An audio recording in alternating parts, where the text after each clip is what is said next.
Hello to everybody listening. My guest today is Joe Stamps, who is the vocalist of Hecate Enthroned and Ba'al, as well as having performed in other bands such as Child of Ash and Recruiter. Thank you for being here today, Joe. That's quite all right. I'm glad to be here. Yeah, awesome. So I had a few prepared questions, but I didn't want this to be too scripted, so we'll just use it as kind of a template. But yeah, I wanted to go right back to the beginning and ask how you got into music, what led you on the path to becoming an extreme metal vocalist. Oh God, how long have we got? Yeah, as long as you want. I think I've always been into music, Mm, um, but I think even when I was young, I was always into like the darker pop music. So like the early '90s, and I was into things like Shakespeare's Sister and Richard Marx's Hazard was one of my favorite pop songs. A lot of that stuff, like I didn't really get just mm, quite how dark it was at the time, but there was something about it that kind of resonated with me. And then I think sort of moving into like the later '90s, like the mid to late '90s, I was really into a lot of the more miserable indie bands. yeah. So stuff like The Verve and Shed Seven and Travis, and Mm, I wasn't really into like the Blur and the kind of like cheeky chappy kind of stuff. yeah. It was like the miserable northern bastards in like anoraks, sort of with monobrows, kind of scowling at each other. Mm, And so that is probably kind of what started to lead me into like the darker side of music. And I would have to say, like, I kind of got into metal around about like the height of new metal. So that was kind of my sort of gateway, I mm, think. So a lot of like the more rap orientated stuff like Limp Bizkit and Linkin Park, I think I was kind of at an age where especially stuff like Limp Bizkit, I mean, I was like 13 or 14. So the fact mm, that they swore a lot and were a bit obnoxious did appeal a little bit, but it yeah. didn't really connect with me properly. I would say that the band that really did it for me was Slipknot. And there was a real darkness to that. There was a real sort of animosity that kind of appealed to a teenager like I was at the time. Yeah. I think I was just the perfect age for when they kind of like hit their height. Mm, But I was sort of like 14 years old in like the year 2000. And that was kind of when it kind of kicked off for me. And then I think when the Iowa album came out, those members of Slipknot were talking about a lot of extreme metal. They were talking about bands like Deicide and mm. Cannibal Corpse and Napalm Death. And so I kind of got into that off the back of a lot of the heavier new metal kind of stuff that I was listening to. Yeah. That kind of led into stuff like Sepultura as well, Slayer. And it was just kind of like it went from there. Nice. Um, the first black metal band that I really like clicked with was Emperor. Mm. And In the Nightside Eclipse is like a huge album for me. I think it's taken a while for me to actually connect with an album like that Mm. again. Like now I'm older, now I'm almost 40. It's kind of like you don't hear stuff in the same way that you did back when you were younger. Yeah. Like so Emperor was a huge influence. Ishan, huge influence on me vocally, of Yeah. course, as well. But yeah, from sort of there, it was just kind of like it just kind of unwound, and I Mm. just it's sort of since that kind of period of being sort of like I was probably about 16 Yeah. when I started listening to like Emperor and a lot of extreme metal. It's just kind of gone from there. Nice. Yeah, In the Nightside Eclipse is one of my favorite albums of all time as well. Like, it's just phenomenal. The atmosphere on it, like, there's hardly anything else that I've heard that can match it. Yeah. And yeah, I'm not surprised that you say they're an influence vocally either. Because I mean, obviously, I think in Hecate Enthroned in particular, there's a big Emperor influence in what they do. Speaking of Hecate Enthroned, how did you come to join them? I think you filled in with Fadine back in 2007. 2006. Yeah. 2006, right, right. I was a I was a fresh-faced 20-year-old when Yeah. I did that.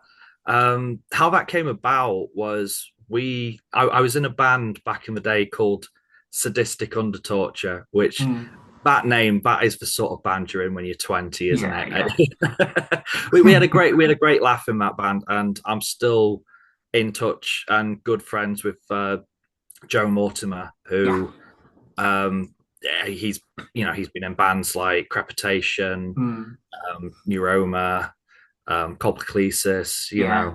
pretty much every death metal band that's active in the UK, he's been in Mm, at some point.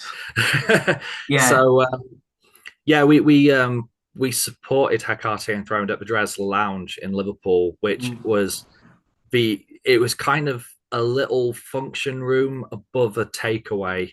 It was a proper dive kind of uh, dive kind of venue where there wasn't really a stage. mm, It was just kind of like a floor. yeah. And when we did that gig, like the guys approached me afterwards and said, "Oh, you've got the perfect kind of vocal to do Mm, our stuff.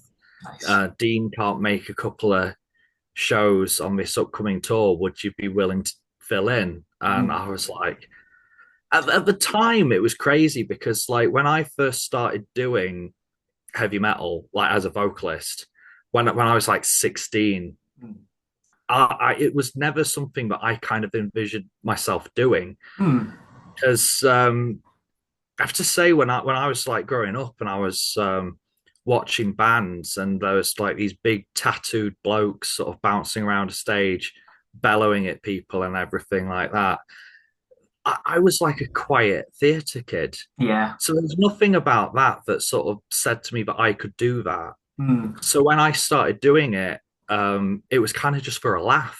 It mm, was just kind of like, well, let's have a go at this and see what yeah. happens. And like when I was fronting Sadistic Under Torture, I kind of fronted it kind of there wasn't like a feeling of like, oh, I'm some big hard metal guy. I'm going Yeah. to talk to the audience like that. I kind of talk to people like an awkward best man speech at a wedding, Yeah. and so when I got asked to do that, I was kind of like, to fill in for Hecate, I was kind of like, Mm, oh God, this is real now. This is yeah, like yeah. maybe I've actually got some ability to do this properly. It's not just doing it for a laugh. Mm, So doing that was kind of like huge for me. mm, And if I hadn't done that, I don't think that I would be doing what I'm doing today. yeah. Not just in terms of having joined Hecate sort of 9 years later, um, more just in like I I just don't think that I would have stuck with doing it. I don't think I'd have Mm, ever taken it seriously. yeah. So yeah, I mean it was great doing that tour. It was only two shows. It was Mm, Southampton and Nottingham. So if anyone listening to this was at either of those shows, it was Unit 22 in Southampton and the Old Angel in Nottingham, which I think is still there but under a different yeah. name. I think it is still there. Yeah, like I think we got offered a gig in Arjesk there a couple of years ago, but we couldn't do it, unfortunately. So I think it is still going as a venue. Yeah. That was cool. I remember quite liking that place. Mm, Like yeah. I played it again one time with another band. Mm, But yeah, Nottingham's always a good place to oh play. yeah. Yeah. But yeah, I mean, off the back of that, I mean, I stayed in contact with the guys, and then when 2015 rolled around and Elliot left, Mm, I think I messaged Andy and mhm, said, "Hey, I'd be up for doing this if you want." And it was, I think I was in Liverpool for a Crepitation gig. Speaking yeah. of Joe Moore, Mm, and I just went to Chester the next day, went in. yeah. I think I did like two songs, and they were kind of like, "Yeah, cool. Nice. Yeah, yeah. But Awesome. it was cool because like obviously I knew them already and I knew Mm, that we got on and everything. So yeah. it was quite easy to kind of like just slide into that role. But it was yeah, it was crazy to sort of like just suddenly go from I was playing like small shows in Sheffield with Lacrota to Mm. all of a sudden joining Hecate and I think, you know, Yeah, playing like my in, first shows kind of like overseas and stuff like mm, that. yeah. I remember seeing you in Incineration Fest in 2016, which I don't think was that long after you joined, but yeah, that was awesome. So I believe that was my second show officially. Yeah. Right. Well, So like main stage at Incineration Festival, yeah. and No that pressure. was awesome. That Yeah, yeah. I will say this. I mean, this is something that's probably a little bit strange about me is that I don't really get nervous. Hmm. Don't really get like the butterflies or anything like that. I Hmm. kind of get anxious. I just want to go and do it because I'm looking Yeah, forward yeah. to it. Nice. Maybe that's like I've just retained some sort of naive ignorance that prevents me from getting too worried. But Hmm. yeah, I just enjoy it. So Yeah. Well, yeah, exactly. Like you're more excited than nervous, really, just wanting to get up there and do it.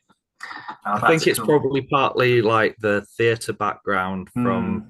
you know when I was in school and sixth form and stuff. So Hmm. Yeah, I bet. Yeah. So how about Ba'al? Is there a story behind how you came to join Ba'al? uh, I mean I knew Richard and Tom to some and James, the original drummer, Hmm. just from around like the Sheffield scene. And when we did Child of Ash, we actually played Baal's first EP launch at the Mulberry Tavern in Hmm. Sheffield, which is now the Yorkshireman. Um, so I was very much on their radar. So when their original vocalist left, I initially got asked just to fill in for a show in Manchester at the Bread Shed. Yeah. So I did that. And I think at first they didn't think I'd be interested in joining because I was in Hecate Enthroned. And like they thought that I might have quite a full schedule. Yeah. But after doing that show, after spending time in rehearsal with them and just sort of hanging out with them and sort of seeing the kind of thing that they were starting to write, which was kind of a departure from kind of like the sludgy kind of doom stuff and going a bit more into like atmospheric black metal and sort Yeah. of black gaze. I thought this is right up my street. This is Yeah. exactly the sort of thing that I want to do. And so I just offered my services straight away. I was just kind of like, yeah, can I please be a part of this? Because Yeah. I'd love to do it. And it just worked out. Yeah. Fantastic. Yeah, I can definitely see. Obviously, your vocal style lends itself to Ba'al as it does to Hecate Enthroned. When you've got with like the very kind of high pitched, intense screams, you've got bands like Moll and Death Heaven who very much kind of do that. Both of which I really like, as well as the kind of old school symphonic black metal style. But yeah, so back to Hecate Enthroned. Do you have a favorite Hecate album? Ooh, that's a difficult one Yeah. because I'm going to go with the safe answer, which is the Hmm. Slaughter of Innocence. Yeah. Um, every single track on that album is a banger, Oh yeah. and my favorite track is on that album. I think it's your favorite track as well, which is Within the Ruins Within of the Ruins. Eden. Yeah. Oh yeah. Yeah. That one's So absolutely phenomenal. it's probably my favorite to do live. So and you can thank me for that being in the set list a lot as well because it's me who wanted to bring it back. Yeah. So Awesome. when I first joined, it wasn't in the set, and I was Mm, kind of like, we should do that one. yeah. And No. it's just it's turned into a live staple. Mm, It's phenomenal to do live. yeah. Like that Um, whole album's just all killer no filler, I think. yeah, absolutely. And Dark Requiem is great as well. Um, I'll tell you what, Kings of Chaos doesn't get the love that it deserves, and I Mm, think it's purely because there was a real departure yeah. from the original sound. Mm, I think that Kings of Chaos is a really strong album, yeah.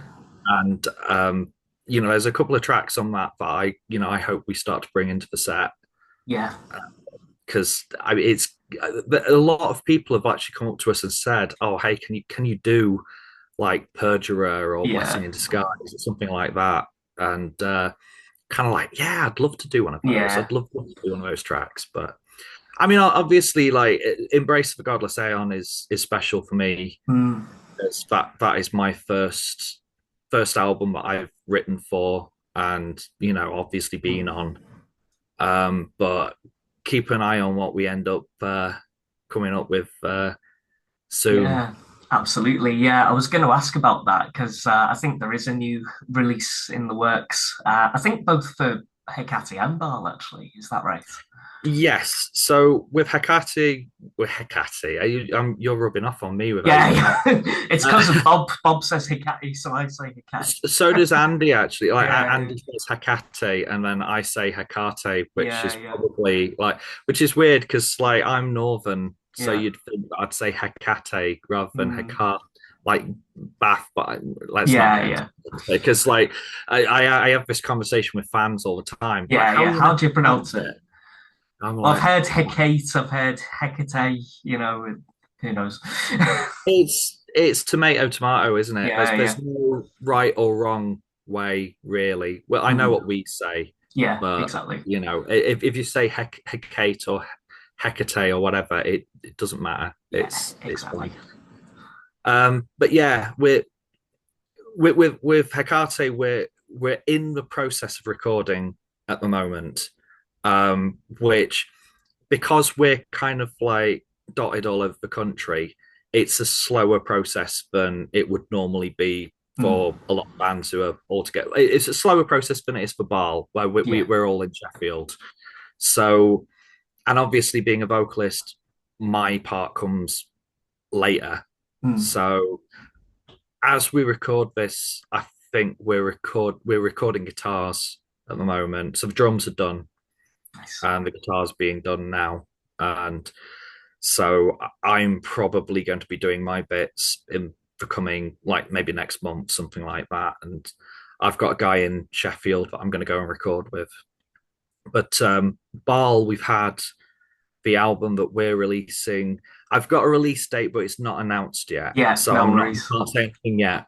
And I can't announce the album title, even Mm, though I've had that for like 3 years at this oh, really? point.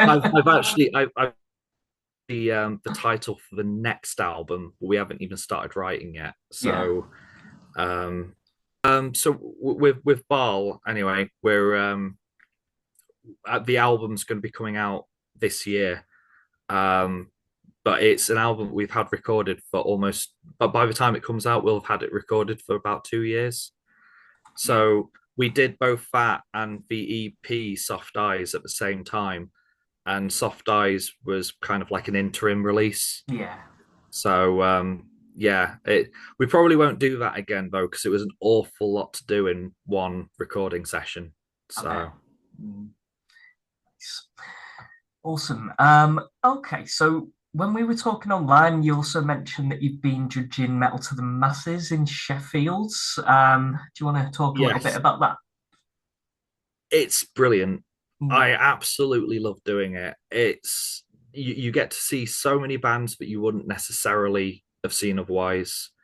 Um, I like to stay close to the local scene. I've made a lot of friends. mm, There's a lot of really cool bands that are really good. I don't think that the Sheffield scene has ever been as strong as it is now, and a large part of that I think is down to Metal to the Masses, mm, and especially in Sheffield how well it is run. You've got Gareth Heel Turn Promotions is just so on the ball. You've got Jake who runs all the he's like the runs all the events at Corporation in mm. Sheffield, and he's so on the ball, and it's kind of their baby. and to actually be a judge and to be a part of it is just so cool. Like I really I take a lot of pride in doing it. I think there's an awful lot of the bands who are there who don't, because I don't sort of make my presence known because it's Yeah. not about me. Mm, It's not about like, you know, I don't want to. I when I used to compare it, I used to sort of say who the judges were, and I used to introduce myself as the hi, I'm Joe from Hecate Enthroned and Ba'al and everything. And I kind of stopped doing that because I was kind of like, really matter like yeah. who I am and where I'm from and what I'm doing because this is about them. Yeah. Yeah. So Exactly. I've I've come across a lot of bands that I am now a fan of. Mm. I'm friends with some of them, you know. So I know Manchester's got quite a scene as well. So Yeah. I'm sure you've had the same. Even though I know you don't judge Metal to the Masses, but I know you go to quite a lot of the Metal to the Yeah. Masses shows. I've not made it to any this year, but in all previous years I have done, and it's a similar story with Manchester's scene. Really, like it's very much kind of built up around metal to the masses. I think it's a great opportunity for the bands, and they're always packed out as well in Manchester. Like they book Rebellion for it, and the finals the last couple of years have actually sold out, which is, I mean, a few years ago, I think for a show of local bands selling out a venue that size would have been like I wouldn't expect that to happen. So good on them for doing that. Yeah, it's similar here. I mean, we get really good turnouts for pretty much even the first round heats get a good turnout, and Gareth books like a guest headliner for every single show. Mm, So whilst that they play, whilst we go and count all the votes and tally up the judges' scores as well, yeah. and everything like that. So but yeah, I mean, it's got to a point where like there's certain bands that have entered a couple of times, or I've just got to know from the from Metal to the Masses that I've become friends with them. Mm, I've ended up helping them out in some ways, in whatever way I can.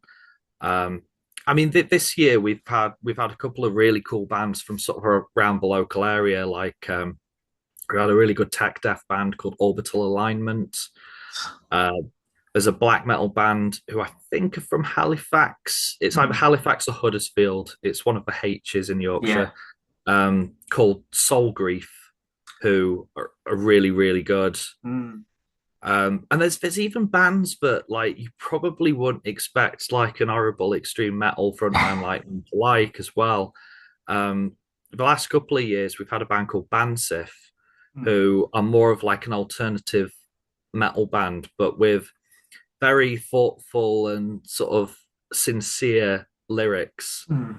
and just connect brilliantly with the audience. And I've been really impressed by them. And I think there's not really much of a ceiling for them. They could go incredibly far. And Mm. I wouldn't be hugely surprised if like 10 years from now, I'm kind of they're playing much bigger venues and I'm going, ah, I used to know them. Nice. or, Yeah. or, or hopefully I still know them and Yeah. they've not got big heads on their shoulders and decided to like Mm. cast off peons like me. Yeah. So, Yeah. No, that sounds like a band that might suit a lineup like Download, for example. Um, with that more kind of alternative sort of sound to it. Um, awesome. So, I wanted to talk a little bit about the fact that both you and I are sober from alcohol. So I've talked to you about that quite a bit, and you've given me quite a few pointers from when I've kind of become sober. Is that something you're happy to talk about? yeah, sure. Yeah, awesome. Um, yeah, so for me, I've been sober from alcohol for about 2 years now, just under 2 years. Um, and it's something that's I think's made a massive improvement in my life. And yeah, so uh, I think it was a few years earlier for you. Do you want to maybe talk a bit about how that came about?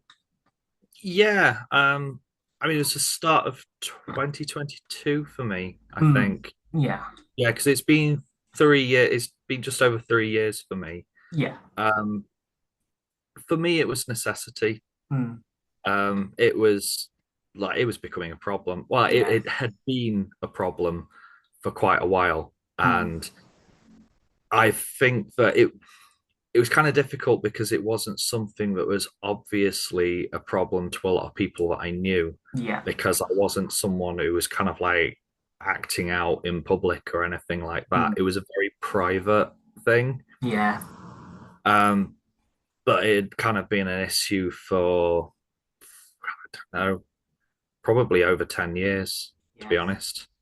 And um, it's something that I like to retain a certain element of privacy over yeah, this of because it's one course, thing talking about myself, but yeah, it's another thing talking about other people. But it's certainly something that's kind of like running the family as mm, well. yeah, yeah, So, and I'd had a few sort of moments where it was kind of like this should be a wake up call. This should be yeah, a you know. Um, but yeah, I mean, when I did actually decide to do it, I think I was just exhausted. I think I mm, was just fed up. yeah, I was fed up of being fed up with it, yeah, and like you said, for you, it was kind of like it was hugely positive. It was kind of mm, like it made a real difference to your life. The yeah, difference to my life has just been incredible. Like mm, it's night and day, yeah, and I'm just it just in terms of like both my physical and my mental health, it's mm, just been so much better. yeah, Um, I mean, there'd been sort of certain things that had kind of made me confront it as well, because I mm, think that whilst it had been a problem for a while, I think that things like significant bereavements, mm, things like that, that had kind of in my life that had kind of knocked me for six, yeah, kind of limited my ability to deal with it properly. And mm, so I think the thing that kind of like helped me was during the pandemic, I had a period of sobriety mm, that was then very positive. And I think I had this idea in my head of like, well, I can go back to it. mm, And if I can't control it, then I've got to admit to myself I've just kind of got to knock it on the head for good. yeah, I went back to it and gradually started to slip back into bad habits, and then I was yeah, like, okay, I'm done. So, and I'm really, really grateful, like really thankful that I did actually manage to kind of like kick it, because I wouldn't like to think where I would have ended up if I hadn't. no, And I think absolutely, one of the interesting things as well, I find this quite funny, is that when I did used to drink, I used to kind of like drift away into a bit of a fantasy land of thinking about the cool things that I might end up doing, and like it's frequently like with the band or with anything, and you kind of like you kind of you sort of like enter like a bit of the dreamland. yeah, And when I started dreaming about the idea of, oh, one day I'm going to be able to tell everyone that I'm sober yeah, when I'm yeah, pissed, was kind of like that. There's an irony to that, I think, and mm, I realized it. But yeah. They say sometimes a drunk mind can speak a sober heart, so it sounds like your drunk mind was actually thinking, maybe I'd rather not be doing this. yeah, I think I probably felt like that for quite a while, to be Yeah. honest. So, for the benefit of any listeners slash viewers, we ran into some technical issues, which I'm sure I'll manage to edit out some of, but may interrupt the flow somewhat. So, we were talking about sobriety and just both sort of sharing a bit about um, our abstinence from alcohol and how it's affected our lives. Yeah, so you were saying that you'd actually had a period during the pandemic when you gave up. I actually had a similar thing where I gave up for a month and was like, actually, this is great. And then a couple of years later, decided I think this is the way that I want to go. Um, yeah. So how how has it been for you within the last couple of years? Have you found that it's got easier with time? Yeah, I mean, I've got absolutely no inclination to drink whatsoever now. Mm, I think in the first couple of months, it was quite difficult. And I think, in particular, being in the heavy metal scene, which does have quite a big drinking culture, uh, it was difficult. Also, I got to give credit to like both bands that I'm in as well, because while Ba'al is not really a very heavy drinking band, like but I mean, I don't think I've ever seen any of them drunk ever, which is interesting. Um, Hecate is quite a heavy drinking band. Like they do like a drink, they like to have a good old party, especially when we're like away on tour and everything. But they've always been massively respectful of mm, me, and I've never had anyone try and encourage me to drink or anything like that. So they've been absolutely fantastic. So it's and also like I find myself as well. I don't want to be like a party pooper with anyone. no, Like of I don't want course. to be like everyone deserves to party in the way they want to, and like I'm never going to be one of those guys who's kind of like, and I don't preach to anyone. No, Like, I think when I've spoken to you, I think you reached out to me to exactly. kind of for advice, and I'm more than happy to like talk to people about my own experience and what worked for me, because what worked for me may well not work for other people, you Mm, know. So yeah, I mean, I think it for anyone who listens to this who is thinking of quitting and is kind of worried about the how difficult it might be and temptation and whatnot, it gets better the longer you mm, go. I mean, I think for me, after I'd managed a couple of months, I was kind of like, I'm gonna spoil this if I give up on it now. mm, Like I want to get to 6 months, and then I was kind yeah. of like, I want to get to a year, Mm, and I kept thinking about just how proud of myself I would be if I managed to do that.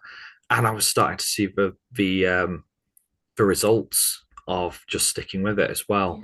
yeah. They talk about the fog lifting, Mm, like from your mind, like you don't have the same sort of brain fog or whatever. yeah. It was yeah, it was really really good to Yeah. experience.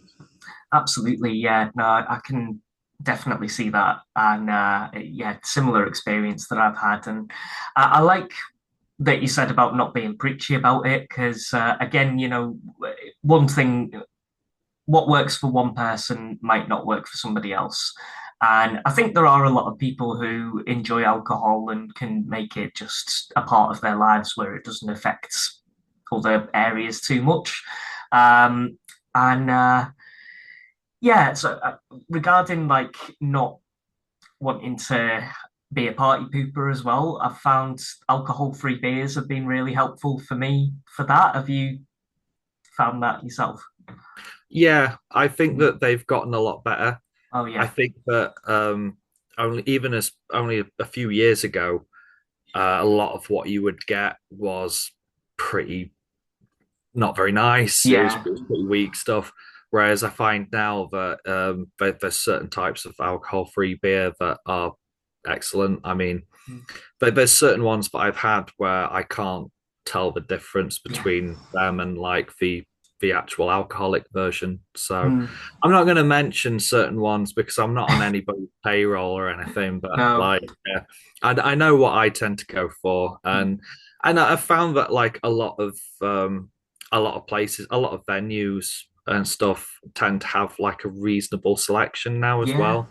It's not like you're only going to get the one type, and it's a rotten one. Yeah, exactly. No, it is brilliant, and it's helped me a great deal. The fact that they have got so much better over the past couple of years. Yeah, because obviously I was a craft beer fan, and kind of still am really, because I'm going for just alcohol-free craft beers now. But Yeah, I tend to find the stuff that has is the stronger tasting stuff, like the craft beers, the wheat beers, the stouts and stuff mm, like that. They tend to be the best ones, yeah, rather than the lagers. yeah. But the ones that do the lagers well do them very well. Oh So yeah, absolutely, yeah. Going back to music, I was wondering if you had anything that you've been listening to lately that you'd like to share with the audience. just in general, like Yeah. stuff. Oh, there's been quite a bit actually. Trying to think of exactly what this is a bit of a, it's not a cop out, but Mm. this is me like supporting mates, I suppose. Oh yeah. Um, Feel free. just recently got the new Offness album, and like anyone who's followed Ba'al knows that us and Offness are like thick as thieves. Yeah. So the new Offness album is excellent, Mm. as you could expect it to be. Those miserable Welsh bastards, like just of yeah. I mean, the album before it was brilliant as well, Yeah. and always a band that I'm happy to support. And they've got a gig in Sheffield coming up in July, I believe, which I will Nice. definitely be at. So that'll be good. Um, Other than that, I think there's certain bands that have released stuff recently that the great old ones have just released an album the start of this year, which Yeah. I've really enjoyed. A lot of the atmospheric black metal, obviously, I'm going to be well into. It Mm. just connects with me. My album of the year last year was, I don't know if I'm saying this right, but is it Jotun? Um, Uh, is it it's I Jot? No. Yeah, IOTWN. Right. Not actually, I've said that wrong.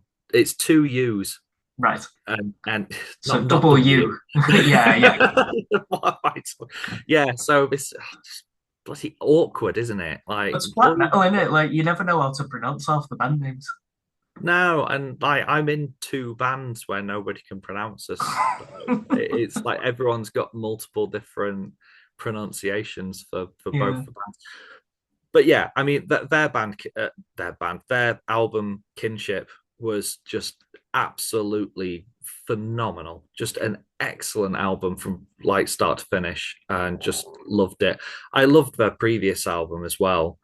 But yeah, that one's been great. And then there's a lot of stuff that I listen to, that a lot of the more sort of traditional black metal fans would probably turn their nose up at, Yeah. because they frequently turn their nose up at me because I've got short hair and I've got no tattoos or piercings, you know. Yeah. So but I mean, I listen to a lot of stuff. I mean, you'll always see me wearing like Rollo Tomasi t-shirts because I Mm. love Rollo Tomasi. The absolutely the pride of Sheffield. That band, like Yeah. best band at Sheffield. Been listening to like Svalbard, Together to the Stars, who are a really good sort of atmospheric, sort of almost like a post-hardcore kind of sound to them. They're really good. Mm. And Greema, been listening to a lot of Yes. Greema, who Uh, I think are playing Manchester in May. yeah, they are. I've only very recently got into them because they released an album very recently. But the Yeah, single School Gatherers from that is absolutely phenomenal. yeah, they've done a few albums, and I've liked everything they've done. So um, yeah. Oh, and Canon Fever. Yeah. They've started to have a little bit of a backlash, I've noticed, because they've come up quite quick, Right. and any time like a band comes up quite quick, people kind of rebel against it a little bit, I think. But I think they're brilliant, Mm. excellent sort of Black and Death with that sort of First World War theme, or like an anti-war theme as well, Yeah, which I think is really cool. So it's yeah. brilliant. Okay, so I think we should probably wrap this up fairly soon. Is there anything you would like to say to the listeners just before we end? I think just thank you for the support. I think thank you for supporting Hecate Enthroned for all these years. Thank you for supporting Ba'al because we see it at our shows. We see like, but Ba'al is sort of a very emotive and very sort of thoughtful kind of project, and to see how people react to it live and how people have reacted to it on record has been really galvanizing for us. It's been really really cool. Like it's nice that we're kind of getting over in the way that we hoped that we would. So, but it's been quite a gradual thing with Ball, but it's all going to plan at the moment. But obviously, like with Hecate, I mean, I've kind of inherited um, the success that they already had, but playing the shows live, going out to different countries and stuff like that, I've always been, felt very welcome. So I just want to say thank you on behalf of myself and on behalf of both bands as well. Right, well, thank you very much for your time today, Joe. It's been a pleasure, and I'm sure I'll speak to you soon. Brilliant. Thank you.